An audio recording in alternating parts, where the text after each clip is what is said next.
All right, thank you all. Three really good introductory talks, and I want to follow up with each of you, and then if there's time, open it up to the floor. But, you know, Clay, let me start with you.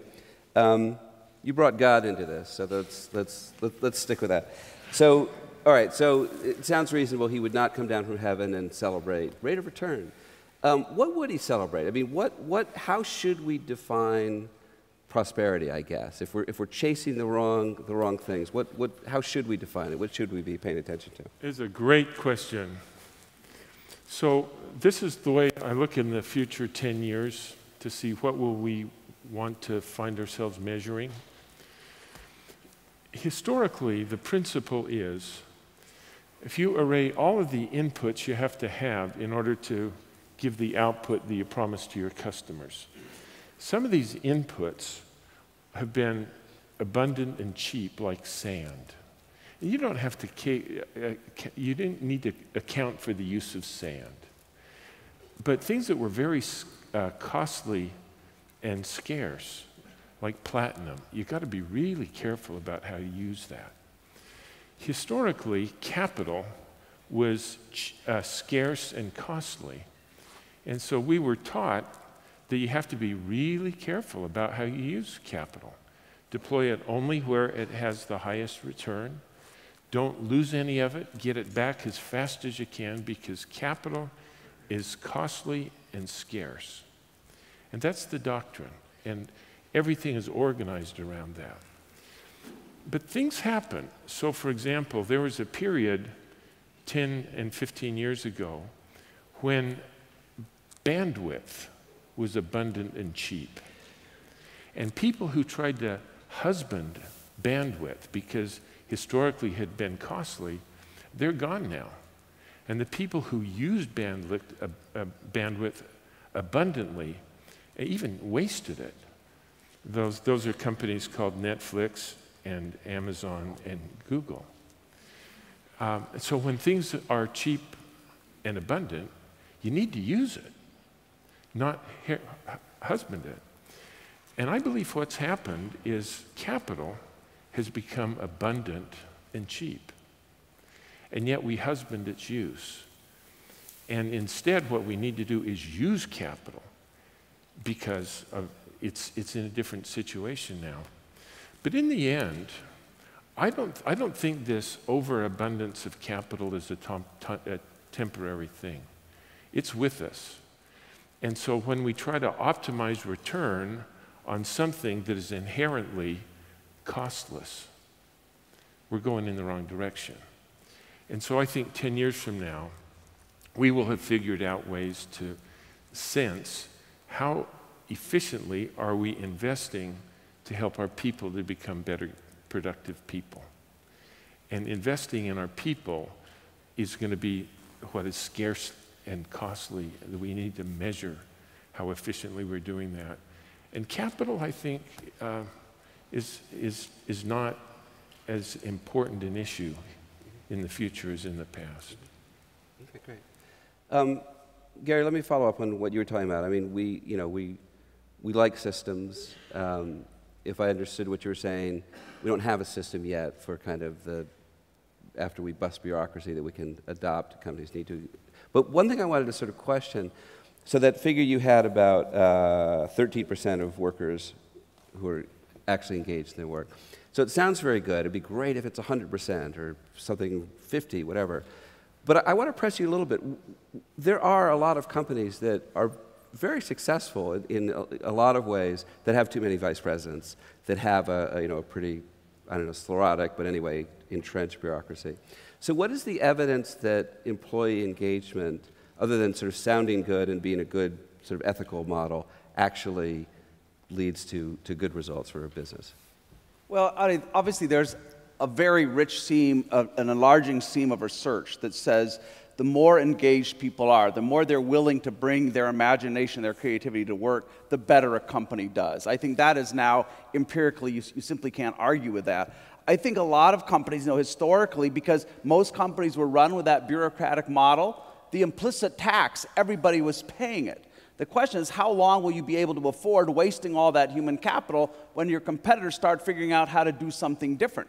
You know, there's a piece we wrote for HBR, you know well, Adi, just to give folks an example of a tomato processing company. That's a pretty gritty kind of industry, capital intensive, labor intensive. Their employees, we would call all of them blue collar, but they don't have a single VP, SVP. Employees negotiate their commitments with their colleagues, and they have an enormous amount of discretion in that company. Individual employees can make $100,000 capital decisions, and what they've done is they've moved the expertise down to the front lines. They've trained every single employee how to make a business case, how to do an ROI calculation, and so rather than moving decisions up to the experts, you move the expertise down. So you train people, you give them the information, you give them the metrics, so they can make real-time trade-offs and decisions wherever they are. And you know, talking in that company and several of the others we've worked with, you know, I've made the mistaken assumption that they've learned how to manage without managers. And the CEO in that case, he said, Gary, you're dead wrong. What we've done is we've made everybody a manager. So I think the evidence that investing in that human capability, as Clay said, I mean, I think that is not arguable. The question is, why are organizations not doing it? And I think there's a myth. In fact, I heard somebody in one of the most respectable companies in the world, they said, there are a lot of jobs that are commodity jobs. They're done the same way in every company. We just want lowest cost labor, hold them, make them accountable, but that's all that matters. And I thought to myself, that may be true, but isn't that awful? You know, if I'm a CEO, I don't want a single job in my company done exactly the same way it's done at a competitor. Rather than saying, let me outsource those jobs or let me just push down the wage rates, let me ask instead, how do I increase the creative content of every job? So when you look at some of the benchmarks here, like Costco, a big retailer in the United States, you see again and again that the returns on investing in people, on increasing their level of discretion, on helping them think more like true business people and business owners, that investment pays off again and again and again. But what it takes, and I think this is the very difficult thing, it takes a fundamental rethink about where power lies in an organization. You know, there's a reason that it took the Western car industry 25 years to understand what Toyota had done with Kaizen and with lean manufacturing, because at the heart of it, it was moving authority from plant supervisors and managers down to frontline employees, and that's a very difficult sell in most organizations. So as you said, let me just follow up, you know, it's asking the C-suite to do this is like asking turkeys to vote for Thanksgiving, whatever, Christmas. So how do you do it? I mean, you know, the examples that you cited, and you didn't go into detail. Who is it? Is it a founder, CEO who has to lead change like this, or how does it? So a couple of very, very quick thoughts. One is, I actually think it can start from anywhere, and I think you might be hearing some stories later in the Drucker forum. But we have taught people in our organizations to be helpless. We've taught them that you cannot change the system unless you own the system. And I think that's just rubbish. You know, when a young person comes to me and says, Gary, you have the ear of the leaders, we think our HR system sucks, or something else we need to change, can you help make this point? I always say no. I say, well, what you have to say when you have an idea, the first impulse cannot be to go up. The first impulse is to go across. The first impulse is to build a coalition. Find people who share your passion. Get them to show up on a Saturday morning. Put a white paper together. Do a prototype. Because leaders have a very easy time saying no to one person, because one person's often wrong. But if your idea has survived the scrutiny of your peers and you've engaged them, which you can now easily do through social media, leaders have a very difficult time saying no to a large group of people. So I think it still does require leadership, and I summarize it this way. I think making this kind of radical change, I would call it kind of the Gorbachev problem. Gorbachev wanted perestroika and glasnost in the Soviet Union. Let's assume that many of the peasants did, ordinary people did. The problem was the nomenclature, because they were very happy with the existing political system. And so what happened in the Soviet Union, that change only happens when you have a leader who wants to change, and then you start to mobilize ordinary individuals. Yeltsin out on the steps of the Russian White House, and pretty soon there's no way to resist this. And so one of the great tools that leaders have today, and this is what we've been using, is you can take these problems and you can start to outsource them to the whole organization. So I start to create a lot of pressure from the top. We know we need to change. This is no longer tenable. And a lot of pressure from the bottom. Let's make something different happen. And then you trap the folks who don't want to change kind of in the middle of that sandwich. You know, Vineet Nair of HCL Technologies told the story last night in a dinner about going out and asking every single employee at HCL to give him a performance review. Well, he didn't start by saying, let's change the way we do leadership evaluation, let's get the HR people, because I can tell you his vice presidents would have had a huge amount of resistance. You do it. You mobilize the organization, then other people have pretty much no choice but to follow along. And if I can just chime in on that, I mean, to me, it's a huge knowledge infrastructure problem. People use the knowledge infrastructure that's at their hands. Same with Clay's. You know, they will use the RONA calculations, the IRR calculations that they've been taught. And I just don't think there is yet a ubiquitous knowledge infrastructure for doing what Gary's talking about doing. And it's not being helped by, dare I say, the business school world, in part, right? In part because if you go through any business school and ask the question, how many elective courses on anything OB/HR do MBAs take in second year? The answer is it rounds to 0. They only take what they're absolutely required to take in first year. So the business school business, I don't think, is building very quickly the knowledge infrastructure that Gary's talking about, and so people will use the knowledge infrastructure for managing and for Clay's point, calculating that they've been taught and that is in wide use. Mm-hmm. So Roger, let me follow up on your talk as well. So you are one of the most articulate voices on the problems with sort of short-term thinking, sort of Wall Street short-term thinking. We've published books on the topic, articles in Harvard Business Review. You know, you've spoken. Many people have spoken. Nothing seems to change, and you know, arguably that problem is only getting worse. So, to be constructive, to be optimistic, how does that change? I mean, you know, what does it take a crisis, or does it just take, you know, enough people talking about it? I mean, how do you see change happening? I mean, it's a tough one. You would have thought that after not having had a stock market crisis of any consequence between 1929 and 2001, and then you had 2001, and then 7 years later, 2008, you would have thought those would be, you know, handy-sized crises that would have been enough to motivate people. So that kind of didn't work. Although I think the next one, which is coming relatively soon, might have that three times lucky kind of thing. But for me, I think there's concepts and theories come to become popular and dominate the discourse. And I think we've got a couple theories that are dominating the discourse and causing people to kind of follow them blindly.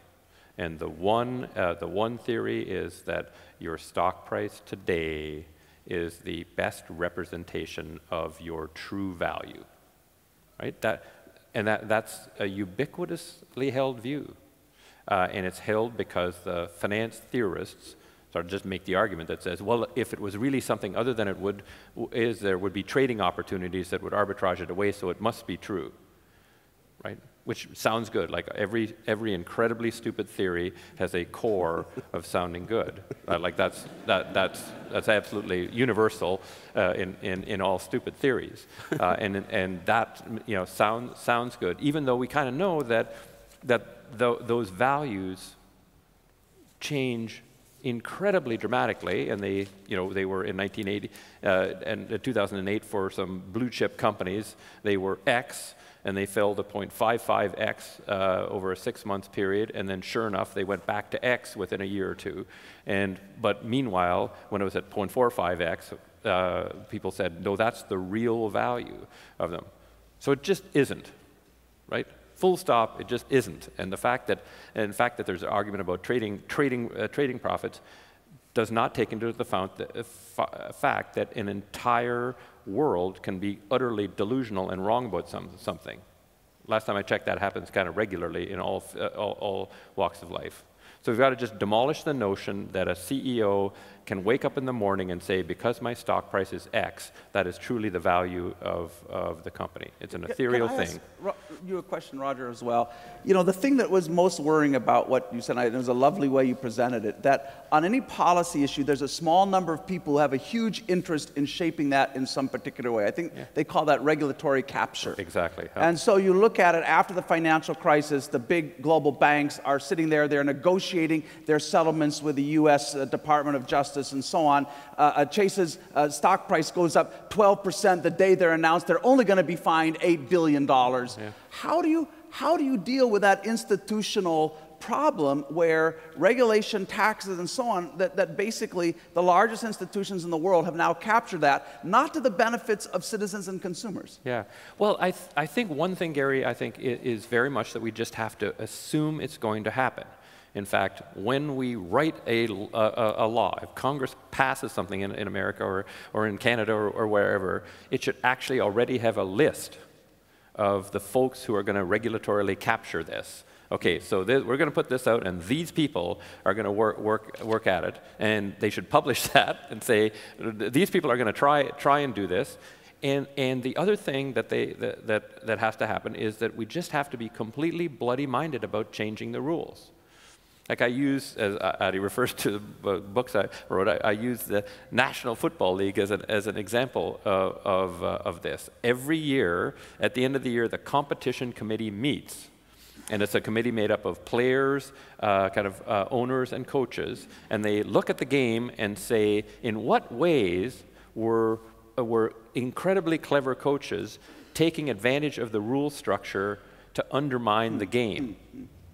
And rather than saying, as we do in the business world, good for you, you found a way to arbitrage this thing and now you're incredibly rich, they say, sorry, we're shutting that down. And it's just accepted.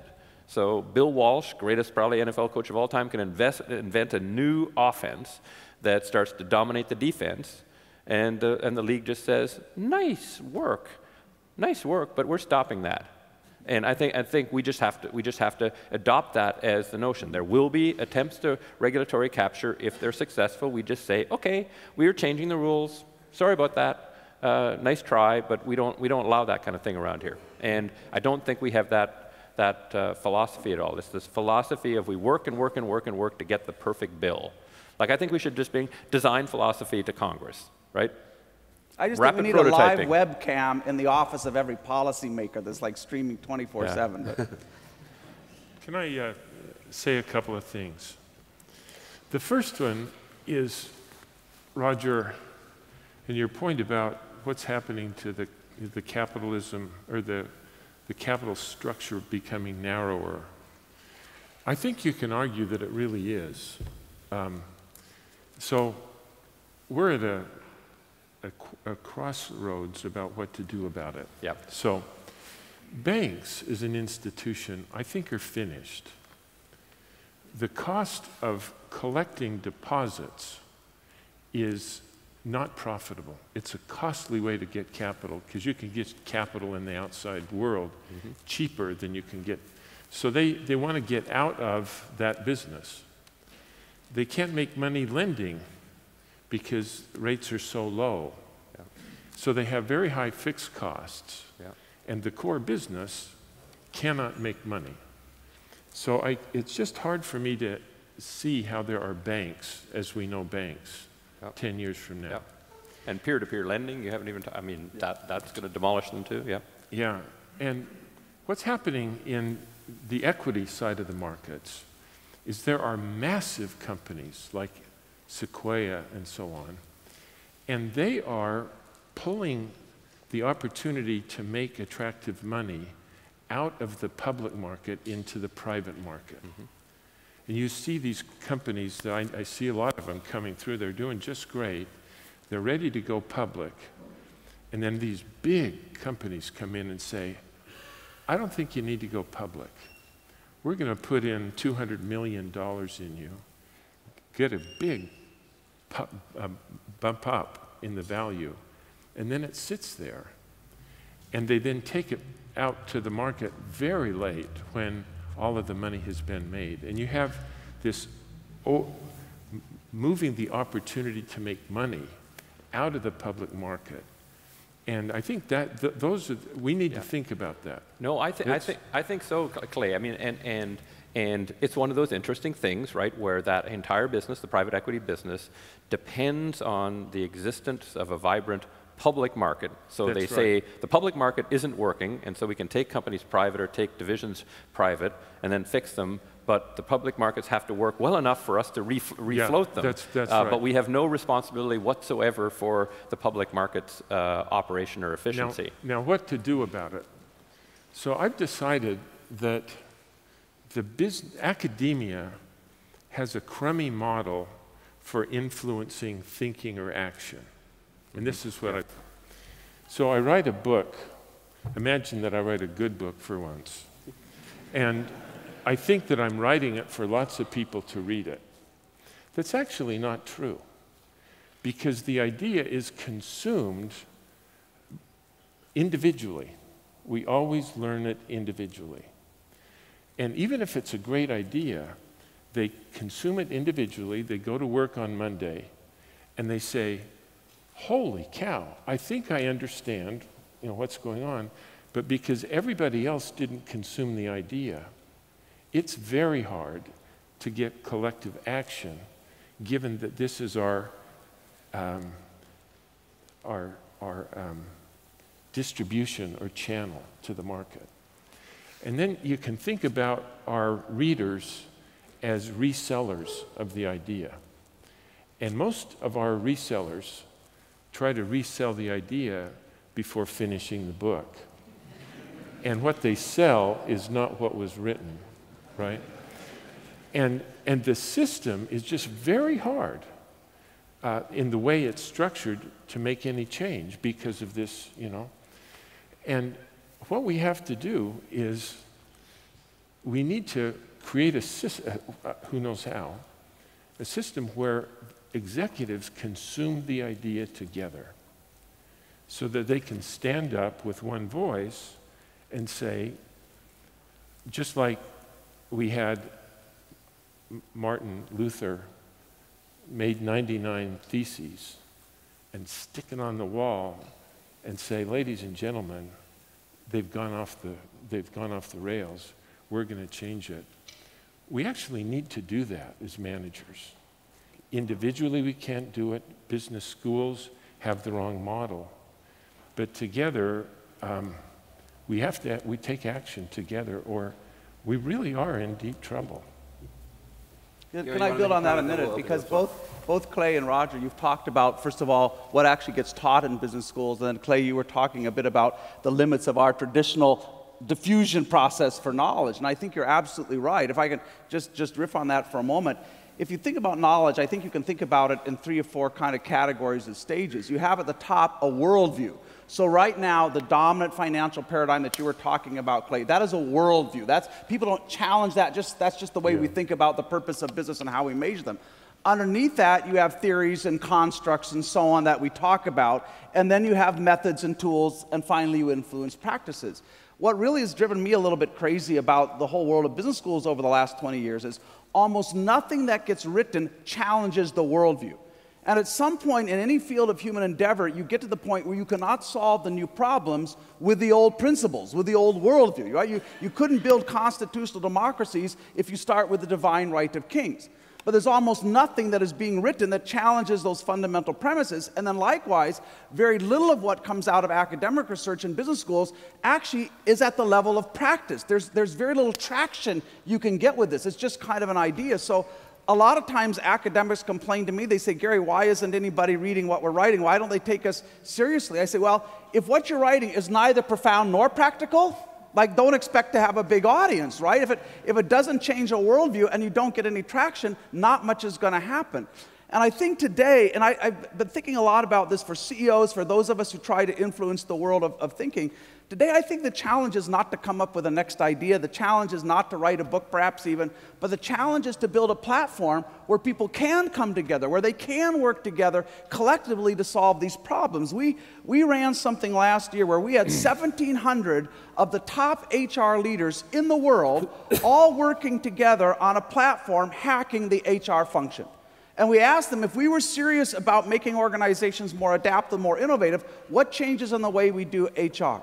And surprisingly, that community, they identified, without us giving them a lot of input, they identified all the barriers. They identified the barriers of hierarchy and conservatism and the financial measures. They identified those clearly. They identified the principles that they would need to build in their organizations. They generated hundreds of ideas for doing that. They turned those into experiments that they went and ran in their organizations. And you can do this inside of an organization as well. But I think increasingly the goal is not to have a change program, but to build a change platform that allows people to come together and solve these problems collectively in ways that we simply can't do individually. So let me open this up to the floor. I think well, I'm the chairman. We must have microphones. Yeah, there's a question in the second row here, and I think there's a mic coming, and I guess please stand and identify yourself, and third row, fourth row. Hello. Ben Andrade from Sintel. I'd like to comment on Roger's Roger's perspective on short-term and Clay, my former teacher from alumni of the school. I mean, from a UK perspective, I actually been involved in a team that's done a fair amount of research on the short-termism, and what we found, this is particularly from the UK financial scene, is the short-termism and the ratio focus of Clay really stems from the large institutional investors who have a 3-year window, particularly the large pension funds, to maximize their return for 3 years. This pushes on to the asset managers, who then pushes on to the directors of a company, and particularly the fiduciary responsible directors has been hijacked by these measures, by the incentives of the system. So part of the rule change politically is to change the incentives of the whole equity value chain, how institutional investors and asset managers are actually incented. So I think that could be a big change in driving some of this long-term thinking. Just in your comments. Yeah, well, it's an interesting thought, and it brings back a funny story. So I used to be on the board of a company that had a very, very funny, dry sense of humor CFO, and we were in the audit committee doing the review of the pension fund and the managers, and we were looking at how all the managers were performing, and we're noting that this one manager that had, I don't know, a few $100 million of our funds had underperformed for 4 consecutive quarters. And the discussion was about how we should pull the money from that one and give it to somebody else. And the CFO said, we found the enemy and it's us, right? We complain about when the capital markets does that to our stock, and now we're doing it to the people who hold things like our stock. Here's the thing that I'm sort of concerned about. If you just follow, I always want to follow the logical stream to the end. And so Peter Drucker, bless him, as Eddie referred to earlier, was fond of figuring out stuff 25 years before it really happened. And at the time, everybody thought he was a little nuts. But then 25 years later, they said it's obvious. Pension fund socialism was one. Pension funds are going to save capitalism because the workers are going to own the means of production. Here's the interesting thing to me, is that he was right, like as usual, he was totally right. Pension funds are the biggest investors, but the vast majority of them are not capitalist creatures. The vast majority of pension funds in the world are regulated monopoly providers of service, right? I'm a Canadian. I have to give my pension money to the Canadian Pension Plan Investment Board. I have no choice in the matter. They know that they're going to get my money regardless of what they do. Now, it's run by a friend of mine, and he's a great guy, and he's doing a good job. But the rule for regulated monopolies, the universal rule over time, is that regulated monopolies, in the end, exist to serve themselves, not their customers. That's right. And if you really want proof of that, remember the last time your cable went out and you had to phone the cable company to get it fixed, whose they were really serving themselves. So I think this is a modern problem. We have shoved the biggest chunk of assets, top 300 pension and sovereign wealth funds in the world have $20 trillion of investable assets. We've shoved it into that world, and that is a non-capitalist world. You know, can I say, Adi, I think there's a misapprehension here. I want to be a little bit of a contrarian to this question for just a moment. I think there's an assumption that innovation, even game-changing innovation, is of necessity involves high risks and an extraordinary amount of patience. And sometimes that's true. If you're building the Dreamliner or you're building a new fab, semiconductor fab, the investments come in huge increments. It's kind of all or nothing. But most innovation, even radical innovation, isn't like that. I think of WhatsApp, sold to Facebook for $18 billion, built a market of 400 million consumers in 4 years. Most of these companies start with nothing. They start with a tiny amount of angel investment and so on. Never in the world has innovation been cheaper than it is right now, and never could you capitalize it faster. And I think the problem is much less to do with short-termism than most organizations do not have an internal process for generating a steady stream of groundbreaking ideas, for experimenting with them cheaply. Jeff Bezos and the company, he stood in the face of Wall Street for more than a decade. Jeff Bezos at Amazon said in his last letter to shareholders, he said, our goal is to make Amazon the world's biggest laboratory. They do more than 2,000 business model experiments every year. But he said, most of them are dirt cheap. We get the feedback immediately. We know whether to scale up or not. And so, you know, I'm willing to listen to the argument about short-termism only once an organization has built a vibrant internal process, it's taught its people how to be innovators, it's generating that stream of new innovations, it's experimenting with them at low cost, low risk, it's using design thinking, fast prototyping, and then if you still don't know how to grow and you still think you're being held hostage, then let's talk about it. But most organizations aren't there yet. Gary, I don't think you've caught it right yet. In the marketplace, there's some portion of the market where the products and services are modular. How the pieces fit together is very well cleared. And those businesses you can in fact start with very little time and very little money. And there's actually a great match between short-termism and the technology that allows it to happen. But I think most of the economy still isn't architected in a modular way. And so it actually takes a lot of capital and time to build those, and that's where short-termism is killing us. I would disagree, Clay. First of all, I think there's more and more of the economy that is modular. And secondly, even if you look at some of the great innovations that have taken a long time, let me give you an example. Nespresso.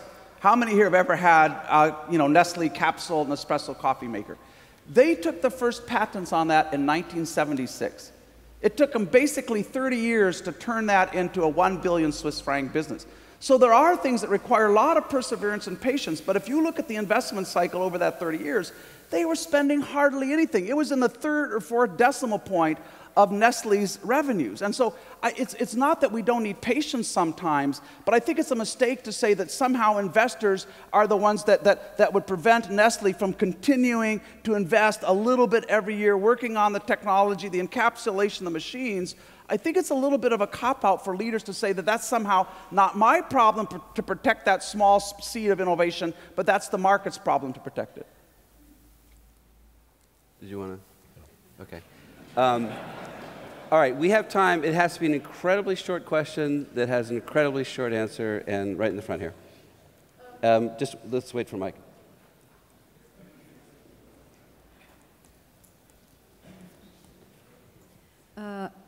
Managers should lead to innovations, what we heard here. And Clay mentioned that Japan, as an example, for first making market-creating innovations, and then later introducing a new metrics for faster returns and started to invest more in efficiency innovation. Do you really think that the metrics is the only reason and not harder times regarding innovation itself? For example, pharmaceutical companies in the past introduced 10 absolutely new, groundbreaking blockbusters a year, and today they hardly introduce one. although they're spending more, much more than they used in the past. So this is leading to consolidation and buying one another, just looking for one single innovation. Couldn't it be that while we think that the world is changing at an exponentially exponentially speeding up the pace of change, in fact, we are reaching our limits regarding real market-creating innovations? You have a yes or no? No. I think there are many market-creating innovations that we don't see. And the reason why is nobody has innovated to make something affordable and accessible, and so we don't see them. But I think when you put on another set of lenses, the kinds of innovations you're seeing in pharmaceuticals is a different phenomenon, I think. But I don't despair that we don't have opportunities.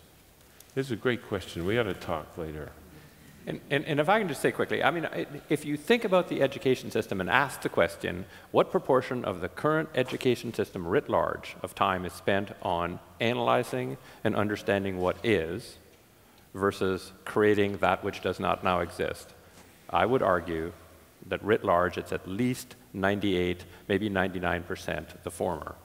I think the nation or jurisdiction that makes innovation education a mandatory part of the education system will win in the 21st century. See, I would argue that what happened in Japan wasn't a change in metrics. What happened is JVC and Sony and so on, these were companies built by founders. They were incredibly entrepreneurial. They were incredibly successful. They grew bigger, and they were overwhelmed by their own size and their complexity. When you look at league tables and different magazines around the world publishes of the world's most innovative companies, what's most notable is every 3 or 4 years, that list completely changes. So there's many companies who come with a groundbreaking innovation. They play it out through its life cycle, Sony with a transistor radio, with a VCR, and so on, and they play that out through its life cycle, but they never develop an internal capacity to repeat that. And so I think it's, you know, those Japanese companies were just overtaken by their size and their complexity, by bureaucracy, started to miss the signals in the marketplace, became inherently conservative as Akio Morita and others passed off the scene, and ended up just like every other big kind of sclerotic company that's been captured by its own size and complexity. And they didn't generate another set of companies that were cultivated by entrepreneurs because they didn't have a culture of entrepreneurship. They didn't have the history of the institutional relationships between academia, venture capital. That whole ecosystem that you find in Silicon Valley or Route 128 didn't exist in Japan. So that there was a culture of entrepreneurship in the 50s and 60s, and then they lost that because... That didn't get institutionalized. And it was a very small number of companies that succeeded very much against the odds. And it's a reason that in Japan, there were only 2 industries in which they were ever globally competitive, electronics and automobiles. But it's always happened. I mean, the cost differential, the wage differential that they had at that time, because they were successful, dissipated. And over the course of history, that has helped economies catch up. So they played the catch-up game, and I think the innovation became harder for the reasons Gary has talked about. So that's what, for me, why it explains to me why you had those innovative companies in the 50s, 60s. They had a huge advantage, and you see that with Korea following right on the heels of it. And the question is, what next for Korea now that the wage gap is dissipating? All right, I'm going to have to call this.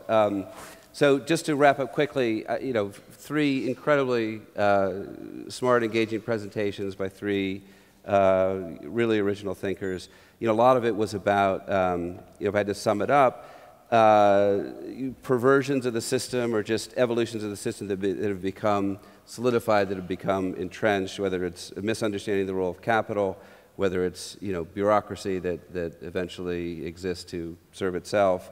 Roger talked about a lot of kind of perversions of the system, whether it's speculation or, you know, patent trolling, whatever. So that's kind of a good groundwork for today. You know, as we go on, we'll talk a little bit more, I guess, about companies and about how managers can respond. But our next, I think we have a coffee break right now, but we're gonna return here promptly at 11:30. But please join me in thanking our 3 speakers.